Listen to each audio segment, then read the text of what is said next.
Olá, eu sou o Lorival Santana, seja muito bem-vinda, muito bem-vindo ao Coronavírus Fato versus Ficção, o podcast semanal da CNN Brasil, dedicado a separar mentira, boato, ficção, crença, dogma, propaganda da verdade científica.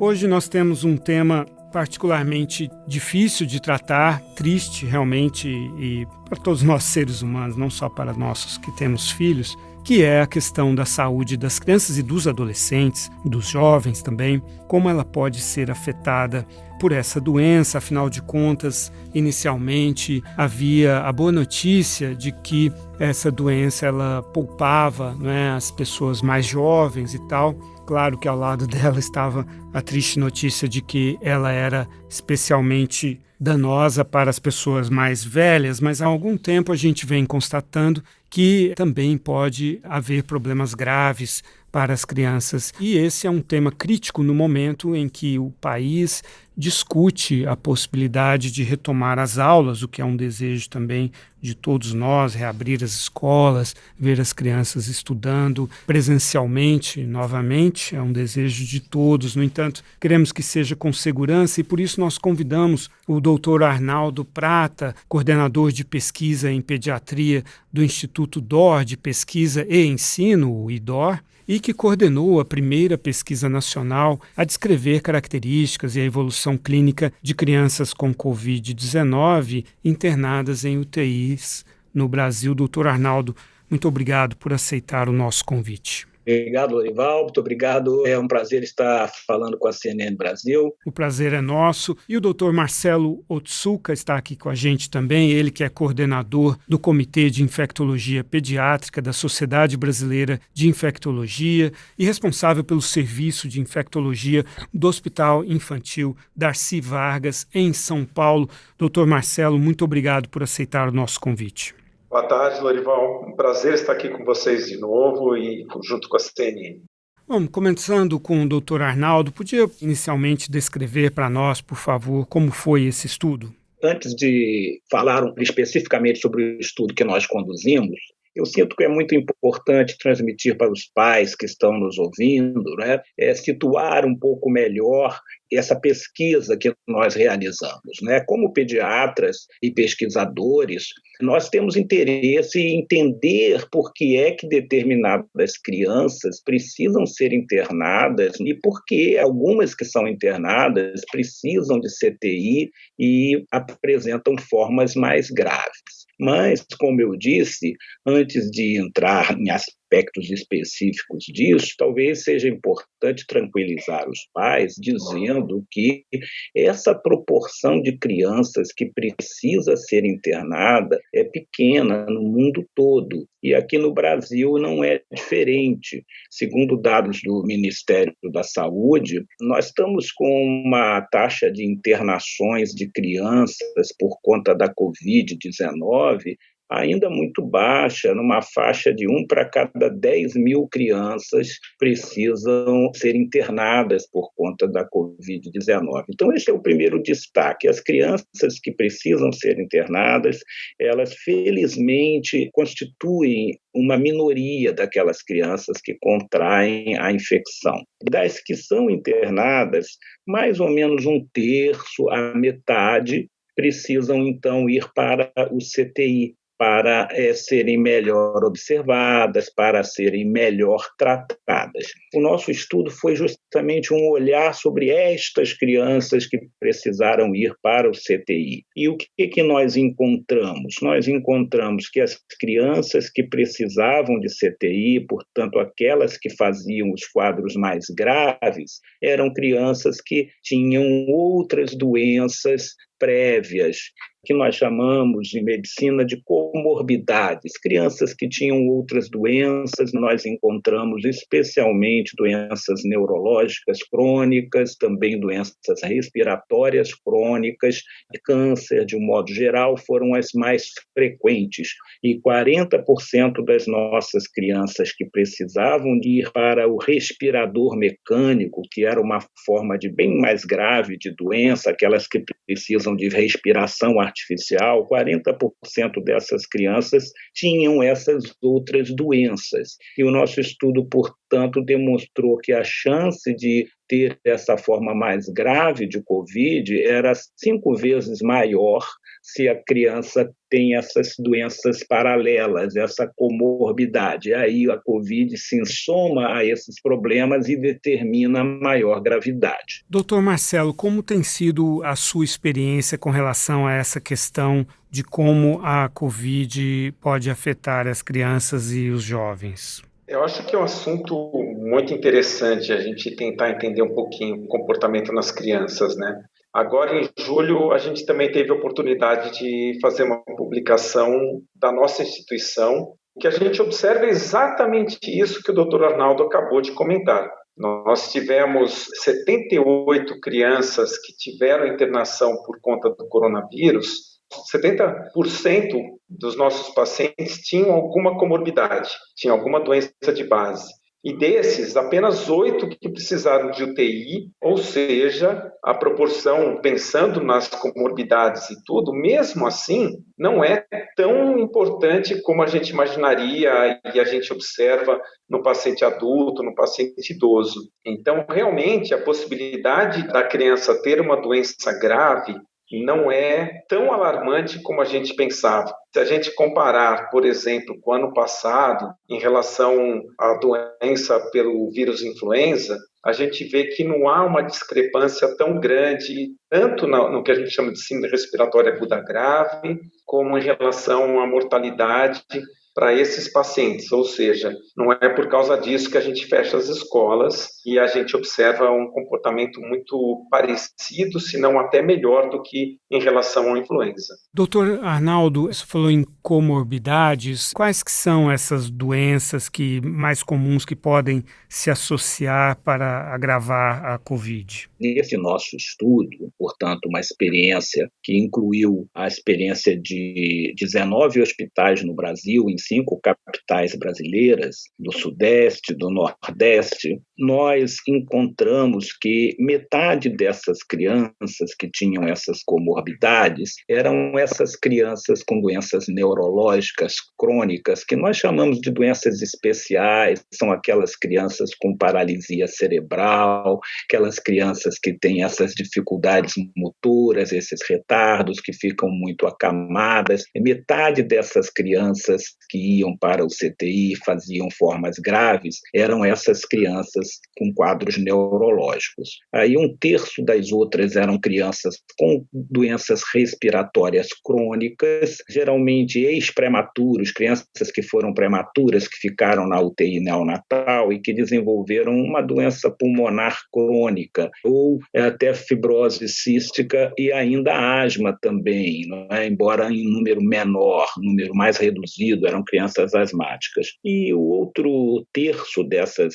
crianças eram crianças hemato-oncológicas, ou seja, as crianças com história de câncer, que estavam em tratamento de quimioterapia, usando drogas que deprimem o sistema de defesa. Então, esse é o conjunto de pessoas, de crianças que fazem as formas mais graves. Uma coisa que talvez valha a pena destacar é que, neste nosso estudo, ao contrário do que se observa em estudos internacionais, e o estudo que o Dr. Marcelo mencionou, lá da USP, nós não vimos no nosso país uma incidência de obesidade como um fator de risco, ou de diabetes como um fator de risco, como tem sido relatado em outros estudos. Então, eram essas as principais considerações sobre as doenças, sobre as comorbidades que estão mais associadas a essas formas mais graves.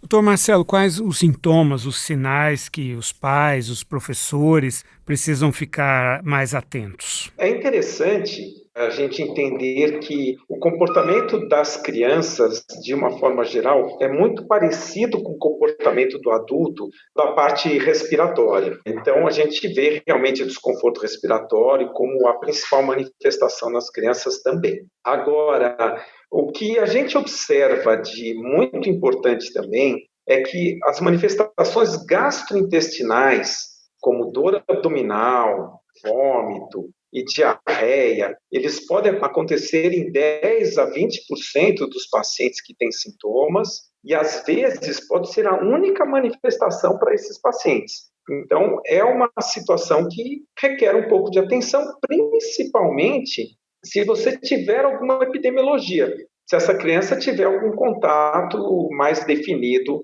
com pessoas com doença ou com quadro respiratório que possa sugerir o COVID.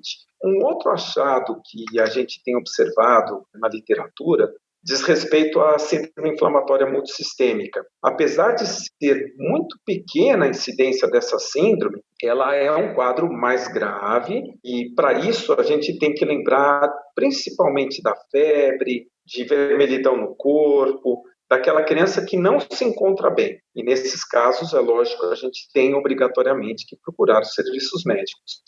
Doutor Arnaldo, aparentemente o vírus ele é mais transmissível entre as crianças, segundo alguns estudos. Quais que são as precauções que devem ser tomadas para as crianças voltarem às aulas, enfim, e voltando ao convívio com outras crianças e adultos também? Eu diria que este assunto sobre a transmissibilidade maior ou menor das crianças ainda está muito em debate no meio científico, sabe? Existem estudos mostrando que as crianças transmitem mais e existem estudos mostrando que as crianças transmitem menos. Recentemente eu li um estudo, foi publicado na semana passada, foi realizado num hospital nos Estados Unidos, que somente estudou crianças sem sintomas, crianças que foram ao hospital por outro motivo e que fizeram exames para ver se tinham Covid e observou-se que uma certa parcela lá tinha. E aí mediram qual era a carga de vírus que essas crianças assintomáticas tinham e fizeram o mesmo estudo no setor de adultos e viram que as crianças tinham uma carga viral 9 vezes menor do que os adultos. Por outro lado, existem outros estudos mostrando que a transmissibilidade é exatamente igual. Então, eu acho que nós, como profissionais, devemos partir do ponto de vista de que é igual, que a gente tem que tomar as precauções, as mesmas precauções que tomamos com a transmissão entre adultos. Ou seja, recomendar o uso de máscaras, recomendar o distanciamento social, evitar aglomerações, máscaras acima de 2 anos de idade, segundo as recomendações atuais, e os cuidados também com a higienização das mãos, com a lavagem das mãos. Então, os cuidados são idênticos, são iguais àqueles que a população está acostumada a ouvir na mídia, não há uma diferença assim, especial. Então, eu partiria do princípio que as crianças transmitem de maneira semelhante, vamos partir do pior, que é para proteger mais, e vamos tomar as mesmas precauções que devem ser tomadas no contato entre adultos.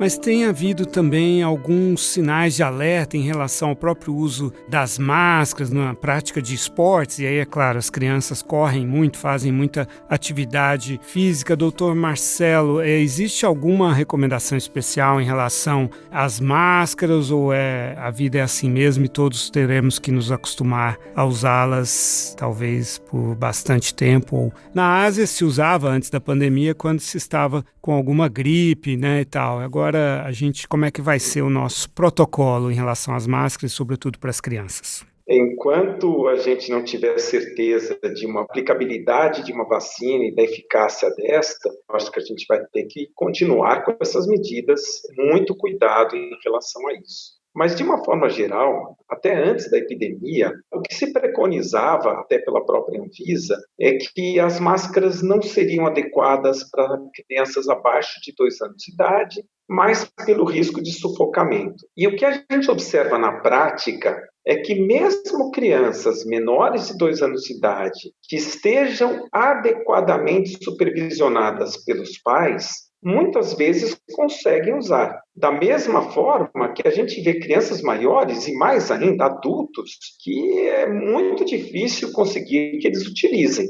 De uma forma geral, as crianças, por elas normalmente ou naturalmente serem mais secretivas que os adultos, é mais frequente que a máscara fique úmida mais rapidamente e, por conta disso, dificulte a utilização por mais tempo dessas máscaras. Ou seja, nós temos que ter as máscaras de reserva para que a gente possa substituir quando essas situações ocorrerem. Mas, de uma forma geral, a utilização da máscara, ela tem que acontecer e a gente sabe que atividades físicas, de alguma maneira, podem dificultar um pouquinho a utilização das máscaras, principalmente se elas exigem muito esforço. Atividades que não exigem tanto esforço, a princípio, não prejudica a utilização da máscara. De uma forma geral, e aí mesmo retornando às aulas, considerando que é importante realmente que as aulas retornem, é interessante a gente pensar como que vai ser a utilização dessas máscaras até nas atividades físicas que eventualmente tenha na escola.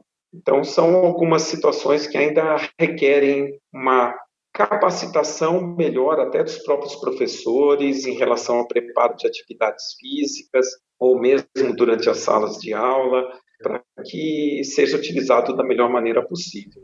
No caso de atividade física, digamos, vamos imaginar uma quadra ou um campo de futebol ao ar livre, a criança, o jovem e os adultos em geral podem tirar a máscara para exercer essa atividade, doutor Arnaldo? Não é muito a minha área de atuação. Talvez o doutor Marcelo possa até responder melhor do que eu, mas eu vou dizer que é muito difícil essa resposta, porque o que nós vemos aí nas competições oficiais que fazem teste antes das equipes entrarem em campo, tanto aqui quanto nos Estados Unidos, têm demonstrado que um determinado percentual, que não é baixo, 10% dos atletas estavam com SARS-CoV-2 e de maneira assintomática. E, obviamente, eles iriam transmitir. Então, eu não vejo a possibilidade prática de fazer um esporte dessa natureza de máscara.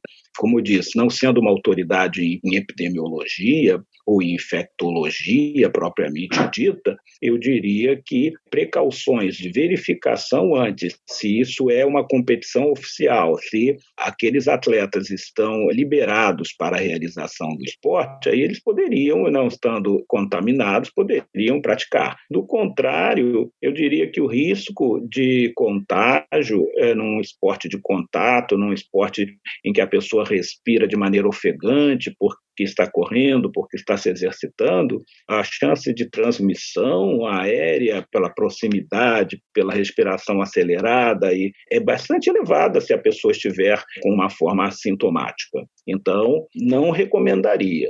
Doutor Marcelo, existe alguma situação na escola em que as crianças, os jovens poderiam tirar a máscara? De uma forma bem objetiva em relação a atividades físicas, como o doutor Arnaldo bem falou, é diferente quando você está pensando numa atividade de alta performance, e aí nós temos que testar todo mundo, porque a máscara nessas situações é totalmente inviável, e você ter atividades físicas na escola que não obrigatoriamente são voltadas para a competição. Você consegue ter atividades físicas que você limite a transmissão, com até distanciamento entre os alunos, você consegue ter. Isso é possível. Não é necessário que todas as atividades tenham contato. É permissível que elas não tenham obrigatoriamente contato físico ou proximidade maior. Isso é viável de ser feito, sim, na escola. Agora, quando a gente comenta da escola, são uma série de fatores que a gente tem que considerar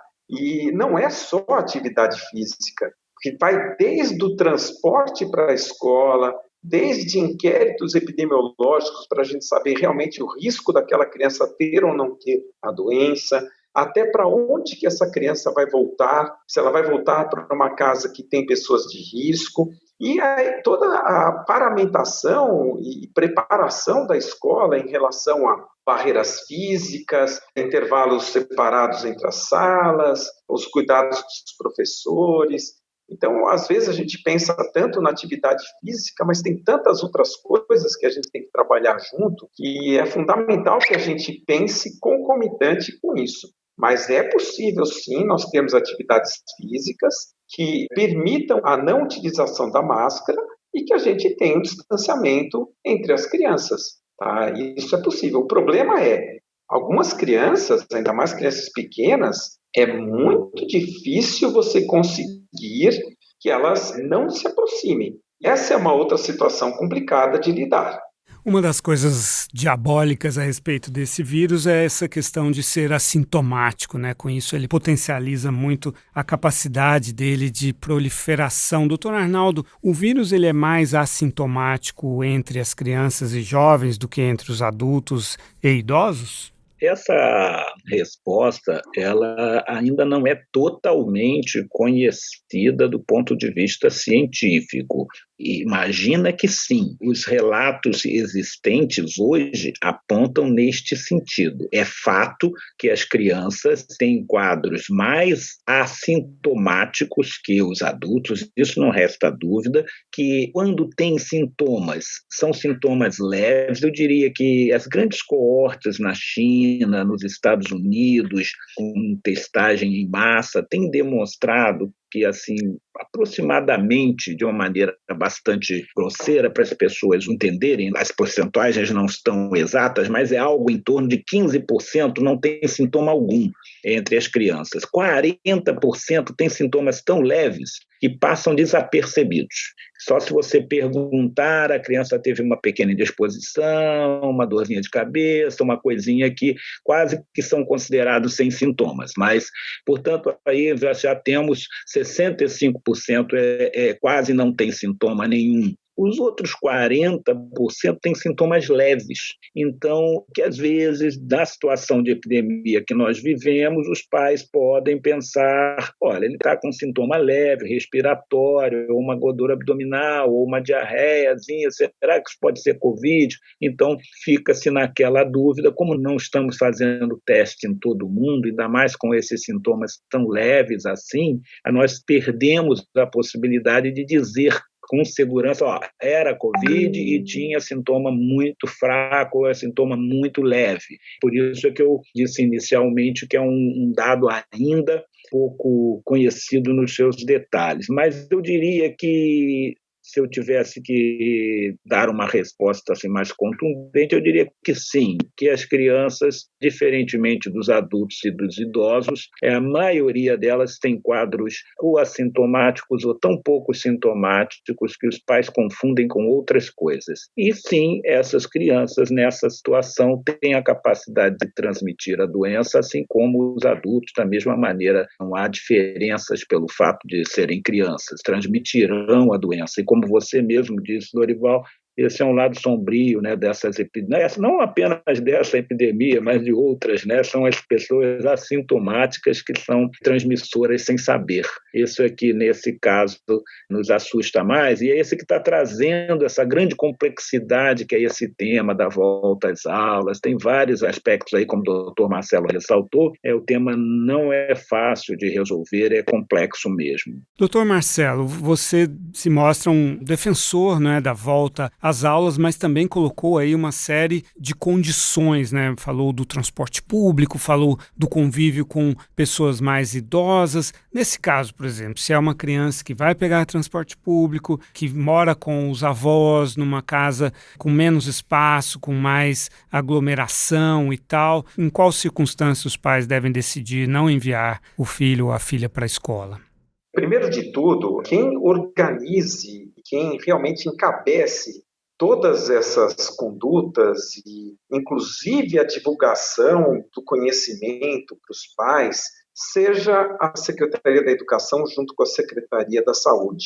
Porque eles é que têm o conhecimento, eles que sabem a parte epidemiológica de como que está em cada região, até para poder passar uma informação segura para os pais. Mas não há dúvida que os pais e até os professores, que eles precisam participar dessa decisão. Eles precisam entender quais são os riscos até para poder participar adequadamente. Nós acabamos de publicar um guia de orientação do Conselho Regional de Medicina de São Paulo e da Sociedade de Pediatria de São Paulo a respeito de quais os cuidados, quais as propostas que nós temos para a retomada da escola. Eu acho que é importante a gente entender que não é só a questão de eu ser um defensor, eu acho que eu tenho algumas razões para pensar seriamente nisso. As crianças estão extremamente prejudicadas, tanto no aprendizado, como no desenvolvimento neuropsicossocial. Muitas crianças, e a gente calcula em torno de 4 milhões de crianças e adolescentes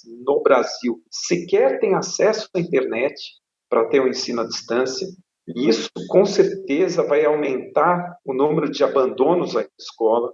Muitas das crianças que nós temos que vão às escolas, principalmente no caso das escolas públicas, a principal refeição que elas fazem é na escola, uma refeição balanceada. Então nós estamos também aumentando a desnutrição por conta disso. São dados, inclusive, da Unicef, que nós temos, isso não só no Brasil, no mundo inteiro, até os Estados Unidos descreve isso. Então, nós temos uma série de contextos, digamos assim, que nos levam a pensar na introdução, no retorno à escola. E eu acho que, realmente, desculpa até esse comentário à parte, mas a gente ter o bar e não ter uma escola, para mim, soa extremamente desagradável, digamos assim. É coerente com a desvalorização da educação, que é um problema, uma epidemia há muitos anos neste país. Dr. Marcelo Otsuka, coordenador do Comitê de Infectologia Pediátrica da Sociedade Brasileira de Infectologia e responsável pelo serviço de infectologia do Hospital Infantil Darcy Vargas, em São Paulo. Muito obrigado por participar mais uma vez aqui do nosso podcast. Muito obrigado pelo convite. Foi com certeza um prazer estar com você também, Arnaldo. Obrigado. Dr. Arnaldo Prata, coordenador de pesquisa em pediatria do Instituto DOR de Pesquisa em Ensino, ou IDOR. Dr. Arnaldo, muito obrigado por participar aqui com a gente. Obrigado, Dorival. Obrigado à CNN. É um prazer estar com você nessa mesa, Marcelo. O prazer é todo nosso e a gente termina por aqui o nosso programa Coronavírus Fato versus Ficção, que vai ao ar toda semana pelas nossas plataformas aqui da CNN Brasil ou pelo seu agregador favorito de podcast. Voltamos dentro de uma semana. Até lá.